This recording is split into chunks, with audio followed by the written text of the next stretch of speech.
Halo semuanya, perkenalkan saya Ferdi Kota Barat dengan NIM 199280047 dari Prodi Teknik Kimia Angkatan 2019. Di sini saya akan menjelaskan mengenai perancangan pompa, di mana perancangan pompa ini eh, akan terdiri dari dua jenis. Yang pertama adalah pompa sentrifugal dan pompa vakum.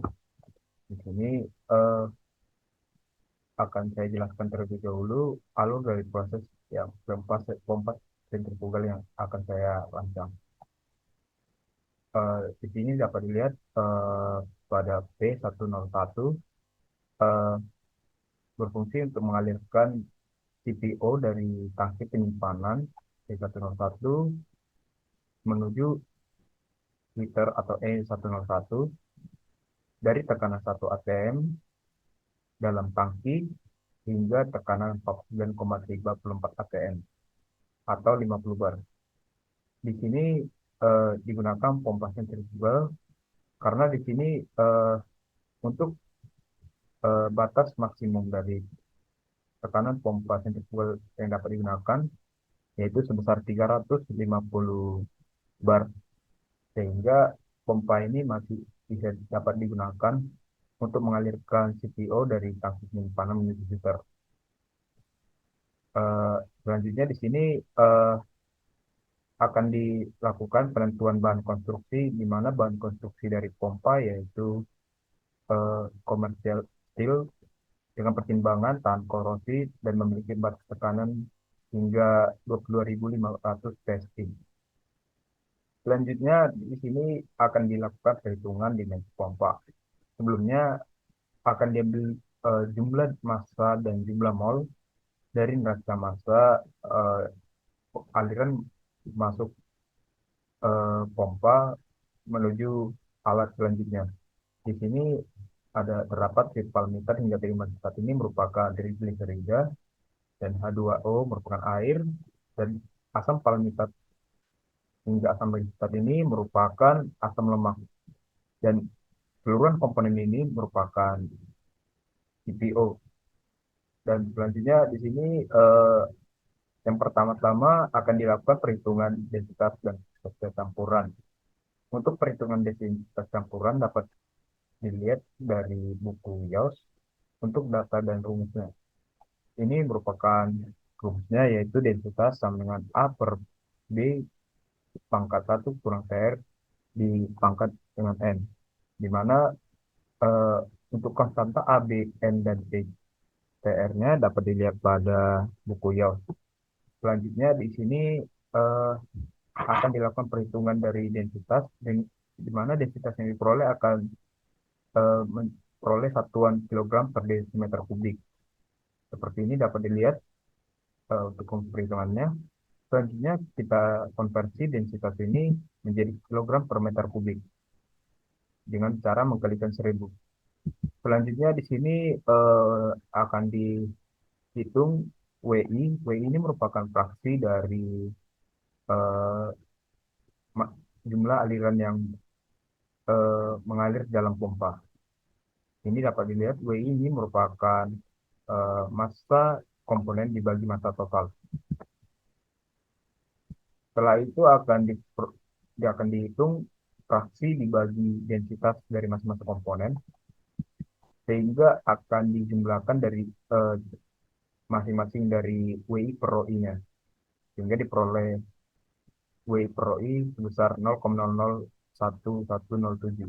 Dan untuk menghitung densitas campurannya, maka akan dilakukan pembagian yaitu 1 dibagi 0,001107, hingga diperoleh 3,26 kg per meter kubik. Dan kemudian akan dikonversikan menjadi pound per feet kubik, sehingga diperoleh perhitungannya sebesar 56,38874 pound per feet kubik.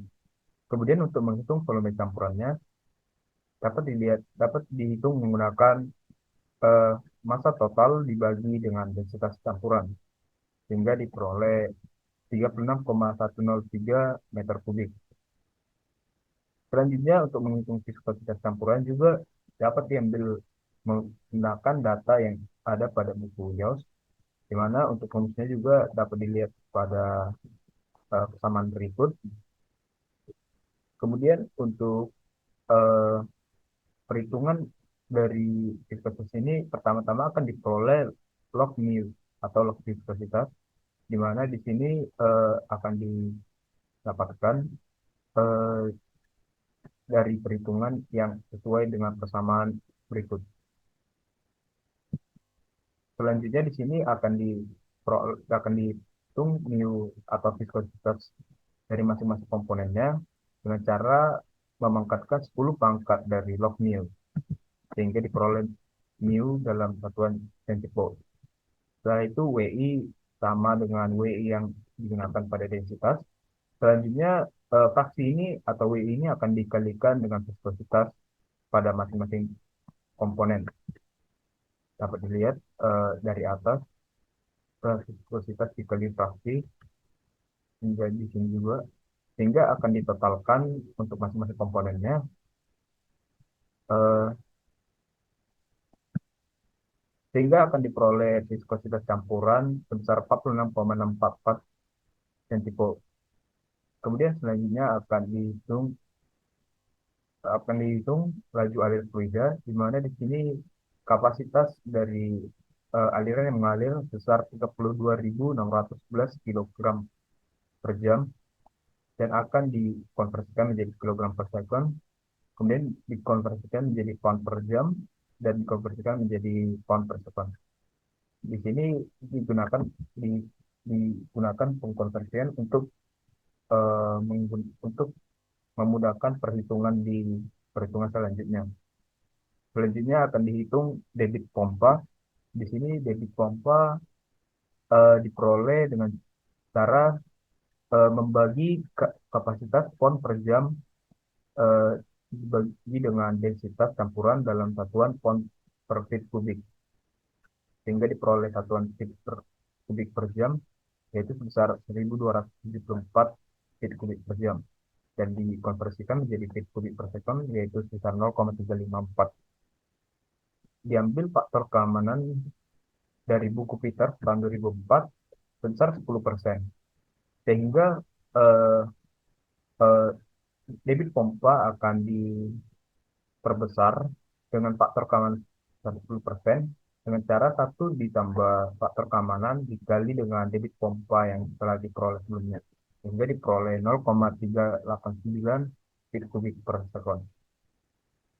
Selanjutnya di sini eh, akan di akan dihitung diameter optimum dari aliran pompa, di mana aliran pompa ini diasumsikan eh, dengan aliran laminar, di mana laminar ini diasumsikan karena kan eh, densitas dari densitas dan viskositas dari pompa ini cukup tinggi, sehingga di eh, untuk aliran yang dengan viskositas yang tinggi ini diasumsikan sebagai aliran laminar untuk mengalirkan CPO dengan viskositas yang tinggi tersebut. Selanjutnya, di diameter optimum ini dihitung menggunakan eh, persamaan berikut dari yang diambil dari persamaan 16 halaman per 96 buku Peter. Eh, di mana di sini dapat lihat 3 dikali debit pompa yang telah dikalikan dengan faktor keamanan, kemudian dikali dengan mu atau kuantitas dengan pangkat masing-masing eh, densitas dan viskositas dan debit pompa, hingga diperoleh debit pompa sebesar diameter pompa sebesar 4,26 inci. Kemudian di sini akan diperoleh diameter diameter nominal dari pompa. Di sini diameter nominal dari pompa yaitu sebesar 6 in, schedule nomor 40, OD sebesar 6,63 in, ID sebesar 6,07 in, dan A sebesar 28,9 inci kuadrat. Kemudian masing-masing OD ID dan A akan dikonversikan menjadi meter dan diperoleh juga di sini ketebalannya dengan cara mengurangkan OD dikurang ID dibagi dua untuk menghitung ketebalan air pompa sebesar 7,112 mm. Di sini eh, setelah itu akan dilakukan eh, perhitungan eh, kecepatan linear fluida, di mana kecepatan linear fluida ini diperoleh dari rumus debit debit pompa dibagi dengan A atau luas permukaan dari pompa yang diperoleh dari buktiran sebelumnya. Sehingga diperoleh 1,94 pik per sekon dan dikonversikan menjadi 0,59 meter per sekon. Setelah itu akan dihitung bilangan Reynolds, di mana bilangan Reynolds dengan rumus rho dikali D dikali P dibagi dengan mu, sehingga diperoleh bilangan Reynolds dari pompa ini sebesar 1764,64, di mana bilangan Reynolds ini berada di bawah 2100. Ya, di mana eh, apabila bilangan Reynolds di bawah 2100 maka aliran tersebut laminar. Sedangkan di atas 2100 maka aliran tersebut merupakan turbulen. Selanjutnya di sini akan dihitung eh, yaitu head loss. Eh, untuk head loss ini eh, merupakan friksi-friksi yang perlu dipertimbangkan, eh, di mana head loss ini merupakan bagian dari head pump. Head pump ini nanti akan terbagi menjadi beberapa jenis head. Yang pertama ada head loss, kemudian ada head statis, kemudian ada head laju alir, head pressure, dan keempat ini merupakan bagian dari head pump. Di mana di sini head loss merupakan friksi-friksi eh, yang terdiri dari friksi karena konstruksi dari tangki ke pipa, kemudian ada friksi pada pipa lurus, friksi pada elbow, friksi karena ekspansi, dan friksi pada valve. Di sini akan dihitung dulu friksi contraction loss at tank exit atau karena konstruksi dari tangki ke pipa. Di sini digunakan rumus HC sama dengan KC per V kuadrat dibagi dengan 2A. Setelah itu eh, eh, akan dihitung terlebih dahulu KC-nya. Di sini KC dapat dilihat pada rumus berikut. Diambil dari buku Gian Koplis, sehingga KC akan diperoleh sebesar 0,55. Di sini A2 per A1 diasumsikan dengan 0. Setelah itu akan diperoleh HC dengan substitusi persamaan berikut.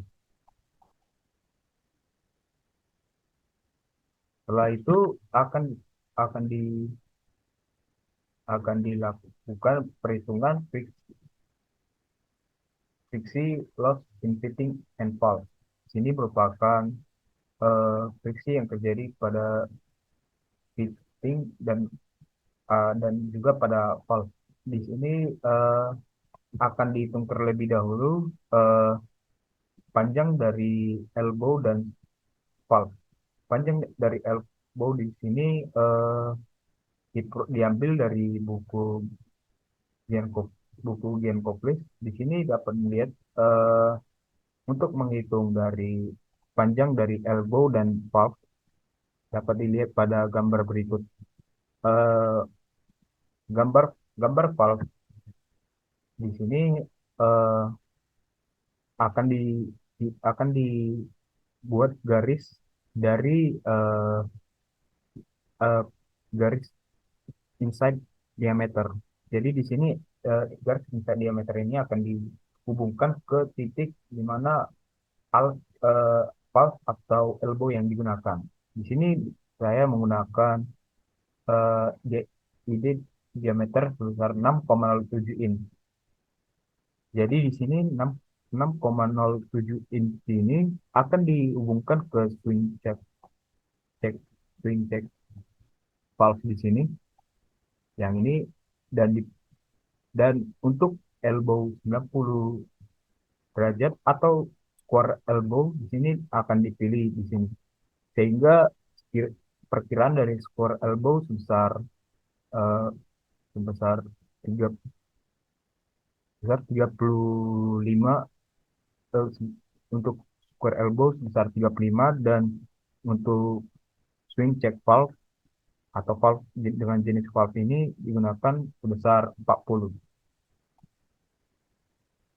Di sini digunakan elbow 90 dengan jumlah 2 dan akan dikalikan eh, panjang dari elbownya dan valve-nya. Sedangkan valve di sini yang digunakan yaitu satu, sehingga akan diperoleh total panjang dari fitting dan valve-nya sebesar 110. Kemudian di sini akan diasumsikan panjang pipa lurus sebesar 10 meter yang akan kemudian akan dikonversikan menjadi 32,804 feet. Di sini eh, untuk total LE atau total dari panjang ekuivalen dari fitting dan valve ini sebesar 110 feet. Setelah itu akan dihitung HF pada suction pipe dengan rumus sebagai berikut dan KF KF diperoleh dari eh, buku Gen Complex. Di sini selanjutnya akan dilakukan friction loss in pipe strike. Di sini eh, merupakan friksi pada pipa lurus. Untuk perhitungannya dapat dilihat pada persamaan 2, 10, 16 buku Gen Complex sebagai berikut. Dan pertama-tama akan dihitung juga di sini sigma L, di mana sigma L ini merupakan jumlah dari panjang pipa lurus ditambah dengan panjang ekuivalen. Sehingga di sini ya dapat dilihat ini panjang pipa lurus dan panjang ekuivalen. Sehingga diperoleh panjang dari sigma L sebesar 142,804 feet dan dikonversikan menjadi 42,52 meter. Selanjutnya di sini jenis pipa yang digunakan yaitu commercial steel pipe Z atau mild steel. Sehingga diperoleh di sini nilai dari epsilonnya sebesar 0,00015 feet. Di mana di sini diambil dari figur 613 eh, Moody yaitu Moody chart untuk pipe friction friction with smooth and rough wall. Di sini dapat dilihat 0,0015 untuk komersial steel.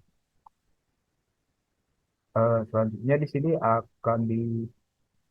akan dihitung juga sigma per ID-nya sebesar 0,00030.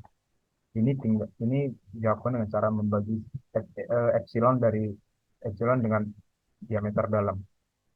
Setelah itu akan dihitung nilai F. Nilai F ini diperoleh dari buku dari grafik yang ada pada buku Gen Complex pada figur 2, 10, 13. Di sini akan disesuaikan pada bilangan Reynolds dan akan dihubungkan ke ke sini di sigma epsilon per D-nya. Sehingga akan ditarik garis ke kiri untuk memperoleh nilai F dari grafik ini. Sehingga dari grafik ini diperoleh nilai F sebesar 0,00009 dan, setelah itu akan dapat dihitung nilai FF dari atau friction loss in pipe strike dari laju aliran pompa. Sehingga diperoleh nilai FF-nya sebesar 0,596 pound feet per pound m. Setelah itu akan dihitung expansion loss at the tank expanse. Di mana di sini dapat dilihat pada persamaan berikut untuk rumusnya yang diambil dari persamaan 2, 10, 15 buku Gian Koplis. Setelah itu eh, di sini dapat dilihat untuk menghitung HE. Nah, ini akan dilakukan dengan cara mengasumsikan A2 lebih besar dari A1 sehingga A2 lebih besar dari A1 ini sama dengan 0. Sehingga diperoleh HX-nya sebesar 0,1117 lbf per lbf kali feet per lbn. Sehingga di sini untuk menghitung total friction loss-nya akan dijumlahkan dari perhitungan tadi yang diperoleh HC ditambah dengan FF ditambah dengan HF elbow tambah dengan HF valve dan ditambah dengan HX sehingga diperoleh 0 sigma F sebesar 0,982 lbf per feet lbn. Selanjutnya akan dilakukan perhitungan head statis. Di sini head statis dilakukan dengan cara menghitung HS sama dengan G dikali Z2 dikurang Z1. Di mana di sini asumsi yang digunakan yaitu ZA sebesar 5 meter dan ZB sebesar 0 meter. Untuk di sini ZA-nya akan dikonversikan menjadi feet yaitu sebesar 16,44 feet. Sehingga diperoleh delta Z sebesar 16,44 feet dan dapat diperoleh nilai HS. Setelah itu akan dilakukan perhitungan head laju alir. Head laju alir ini dapat dilihat dengan perhitungan sebagai berikut. V kuadrat dibagi 2 dikali 2 dikali eh, alpha dan dikali dengan G. Ini sehingga diperoleh nilai HP sebesar 0,12 feet per second. Selanjutnya dihitung juga head pressure, di mana di sini rumus HP sama dengan PA dikurang PB dibagi dengan densitas. Di sini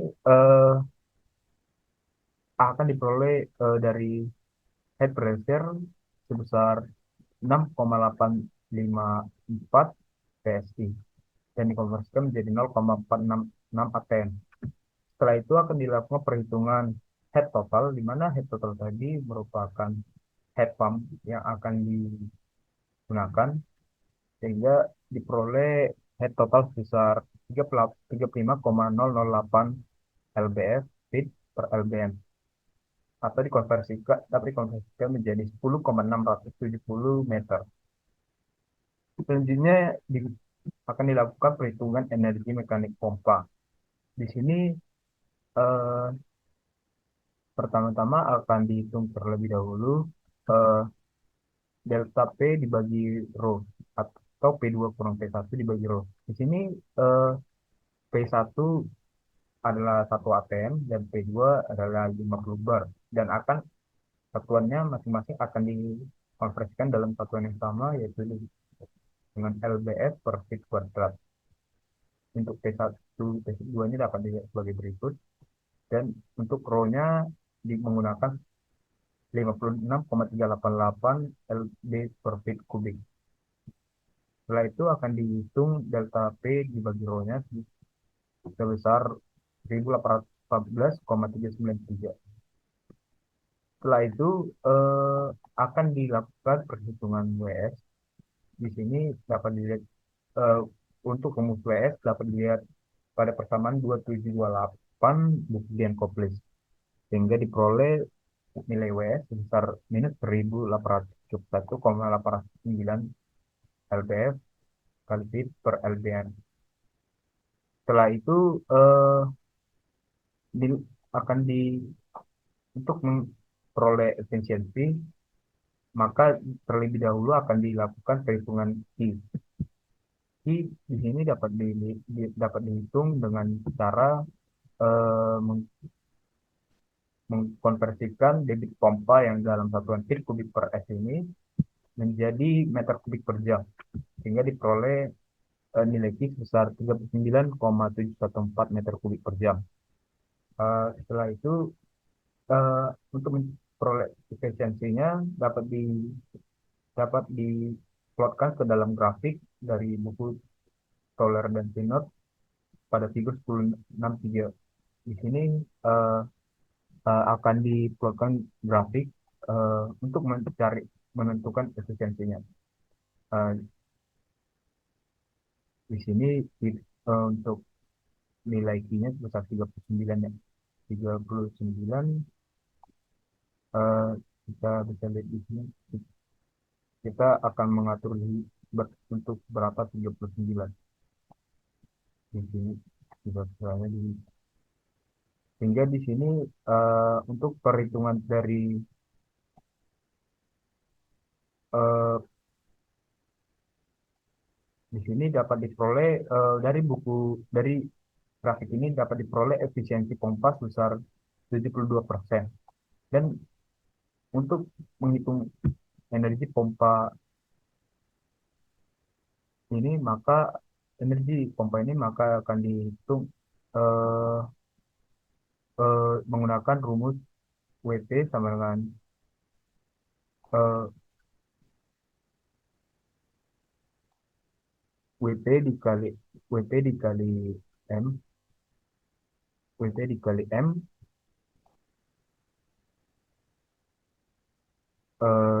kemudian eh, dibagi 550 atau WS dikali M dibagi N dikali 550. Di sini akan dihitung ya untuk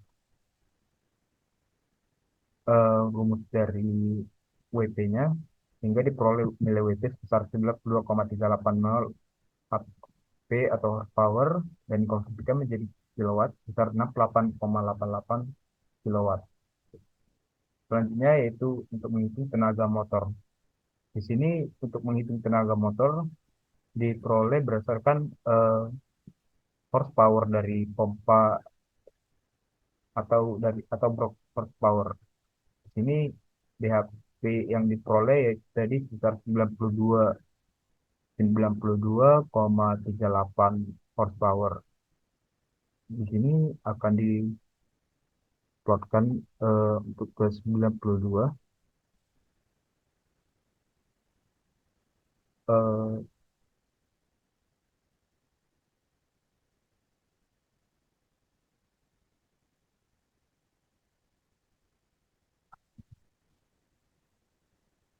eh, sehingga diperoleh efisiensi pompa sebesar efisiensi motor atau efisiensi dari tenaga motor sebesar 91%. Sehingga untuk menentukan tenaga motor yaitu dengan cara membagi BHP dengan efisiensi dari motor sehingga akan diperoleh tenaga motor sebesar 101,51 horsepower. Jadi untuk pemilihan motor standar ini akan dipilih berdasarkan standar NEMA, di mana di sini nilai yang mendekati ke atas untuk tenaga motor yang diperlukan yaitu sebesar 100 125 horsepower. Karena di sini dapat dilihat ya eh, dari 100 ke 125. Jadi jarak yang paling tinggi, yang paling dekat ke atas untuk memperoleh tenaga tenaga motor yang akan dipilih yaitu sebesar 125 horsepower. Selanjutnya di sini akan dilakukan perhitungan kavitasi dengan cara menghitung NPSH, di mana kavitasi ini perlu dihindari dengan cara NPSH yang tersedia atau available harus lebih besar dibandingkan NPSHR atau required atau yang diperlukan. Di sini akan dilakukan perhitungan NPSHR. Eh, di sini eh, key dari debit dari laju alir akan dikonversikan menjadi BPM dan di sini akan diperoleh nilai S, di mana nilai S ini digunakan untuk single suction. Single suction ini akan diperoleh dari grafik ini dan selanjutnya putaran pompa juga akan ditentukan berdasarkan grafik ini. Selanjutnya akan dihitung nilai NPHR di mana di sini NPHR ini akan dihitung dengan rumus sebagai berikut. Sehingga dari persamaan berikut akan diperoleh NPHR sebesar 10,56 feet atau 3,21 meter. Selanjutnya akan dihitung NPHA atau available. Di sini digunakan eh, data tekanan uap dari masing-masing komponen sehingga akan diperoleh nilai dari eh, YI dan XI dari masing-masing komponen. Di sini akan dilakukan perhitungan logik untuk untuk menentukan nilai XI dan YI dari masing-masing komponen berdasarkan temperatur dan tekanan masing-masing komponen. Setelah itu akan dihitung nilai SPDR-nya, kemudian akan dihitung nilai S, di mana nilai S ini sama seperti eh, pada E pada kolom E1 sel E1 delapan yaitu nilai ZA. Di sini merupakan tinggi dari eh, aliran pompa menuju alat selanjutnya. Selanjutnya akan dihitung nilai NPHA, di mana NPHA ini sebesar 53,08 feet atau 16,17 meter. Sehingga di sini dapat dilihat nilai NPHA ini lebih besar dibandingkan nilai NPHR. Sehingga dari kesimpulan dari perhitungan ini, maka tidak akan terjadi gravitasi, sehingga aman untuk digunakan pompanya. Selanjutnya di sini akan dilakukan perhitungan temperatur keluar. Eh, dari sini dapat dilihat temperatur keluar dapat dihitung eh, karena tekanan yang dialirkan pada pompa ini cukup tinggi, yaitu tank dari 1 atm hingga 49,34 atm, sehingga tidak dapat diasumsikan temperatur dari keluar pompa ini bisa sama. Sehingga eh, dari hal tersebut maka akan dilakukan perhitungan temperatur keluar. Selanjutnya eh, di sini akan diambil rumus-rumus persamaan untuk perhitungan temperatur keluar berdasarkan buku Van Smith. Eh, di sini dapat dilihat eh, untuk perubahan temperatur dapat dilihat berdasarkan eh, eh, entalpi yang ada pada aliran pompa. Di sini dapat dilihat delta H plus delta V kuadrat per 2 sama dengan Q plus WS. Di mana di sini eh, akan yang diketahui Tref yaitu 25 derajat Celcius, T1 yaitu 30 derajat Celcius, dan T2 merupakan data yang perlu kita cari. Di sini akan terdapat delta H itu sama dengan NTT delta T, di mana delta T di sini yaitu T1 dikurang Tr. Sedangkan Q merupakan eh, sama juga NT delta T, tapi di sini delta T-nya yaitu T2 kurang T1. Sehingga delta A akan dihitung dan Q akan dihitung, dan kemudian di sini akan disubstitusi eh, dari persamaan satu berikut untuk delta H dan Q-nya. Sehingga akan diperoleh persamaan T2 dengan rumus berikut. Pertama-tama juga akan kita hitung juga nilai CP dan masing-masing komponen, sehingga diperoleh nilai CP dan masing-masing komponen dan delta H dan masing-masing komponen. Sehingga di sini di sini juga telah diperoleh juga ya nilai WS yang telah dihitung dari perhitungan energi mekanik pompa, yaitu sebesar minus 1831,89 lbf feet per lbm, yang dikonversikan menjadi minus 540 minus 5.477,107 kilojoule per kilogram.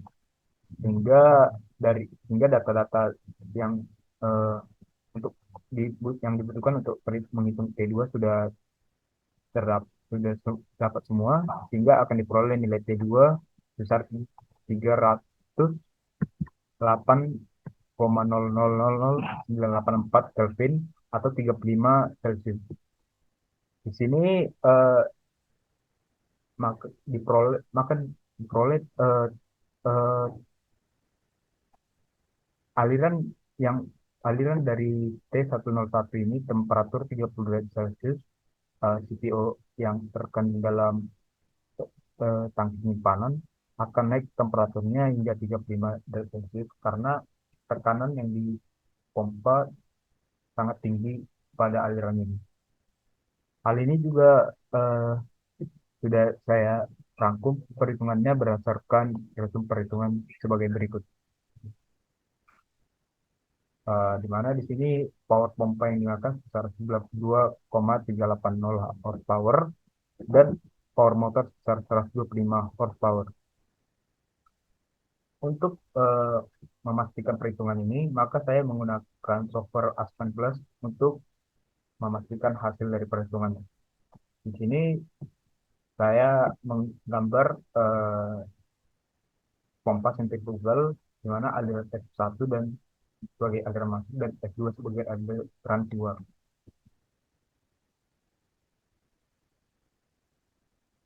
Kemudian di sini merupakan data spesifikasi aliran masuk pompa. Di sini saya substitusi hasil dari dat, eh, aliran masuk yang masuk ke dalam pompa. Selanjutnya di sini merupakan spesifikasi pompa. Di sini saya gunakan tekanan 50 bar dan efisiensi pompa saya sesuaikan berdasarkan eh, perhitungan yang saya telah hitung dari Excel tadi sebesar 0,91.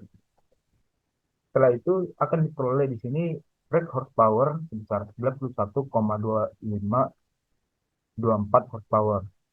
Sedang dan di sini eh, di sini eh, untuk brake horsepower yang saya hitung berdasarkan perhitungan Excel sebesar 92,380 horsepower. Di sini perbedaannya eh, sedikit ya. Di sini eh, untuk perhitungannya masih mendekati. Selanjutnya di sini akan diperoleh juga di sini temperatur keluar dari aliran pompa sebesar 34,1676 Celcius dan aliran pompa yang keluar tadi sebesar 35 derajat Celcius. Di sini juga temperaturnya masih mendekati sehingga perhitungan pompa ini bisa dikatakan eh, sudah baik karena sudah dicoba dari simulasi perhitungan baik dari perhitungan Excel maupun dari simulasi menggunakan software Aspen Plus. Selanjutnya di sini eh, akan dilanjutkan ke perhitungan perancangan spesifikasi pompa vakum.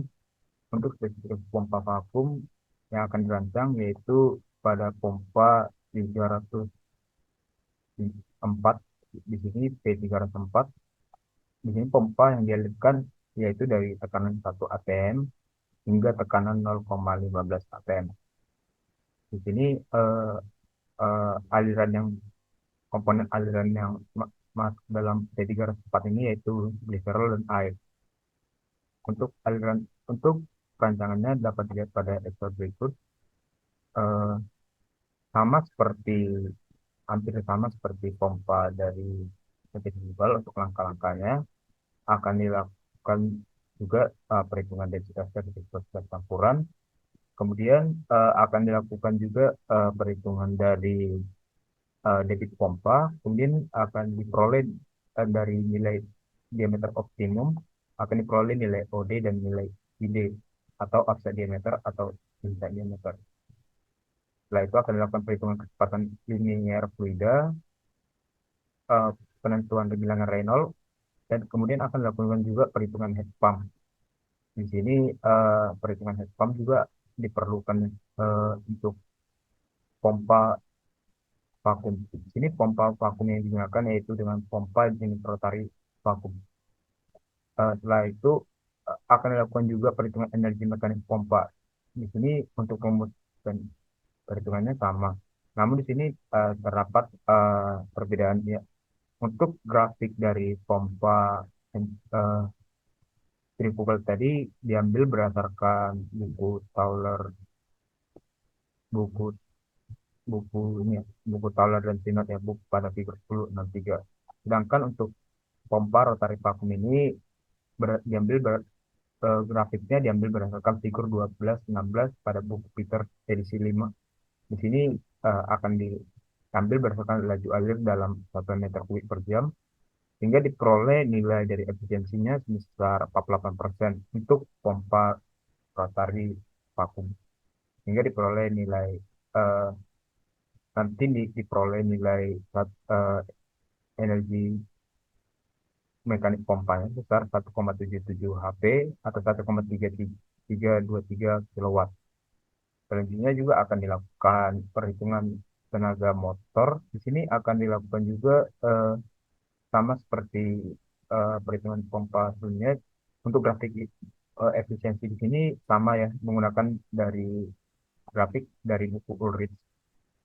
Ini karena efisiensinya 50 jadi untuk horsepower-nya tadi sebesar 1,32 ya. Di sini akan diperoleh eh, 1,77 horsepower. Di sini diperoleh efisiensi motornya sebesar 81% dan akan dibagi dengan BHP-nya sehingga diperoleh nilai tenaga motor sebesar 2,19 horsepower dan akan dipilih motor standarnya yaitu 3 horsepower karena nilai 3 horsepower ini mendekati dengan nilai perhitungannya. Eh, jadi di sini untuk perbedaan dari pompa rotary vakum dan pompa centrifugal. Untuk perhitungannya sama hampir sama. Yang membedakan tadi cuma di jenis dan penentuan dari efisiensi motor efisiensi mekanik pompa yang digunakan. Eh, Mungkin sekian video penjelasan saya terkait rancangan spesifikasi pompa dari pompa sentrifugal dan pompa vakum. Apabila ada kesalahan kata, saya mohon maaf atas perhatiannya. Saya ucapkan terima kasih.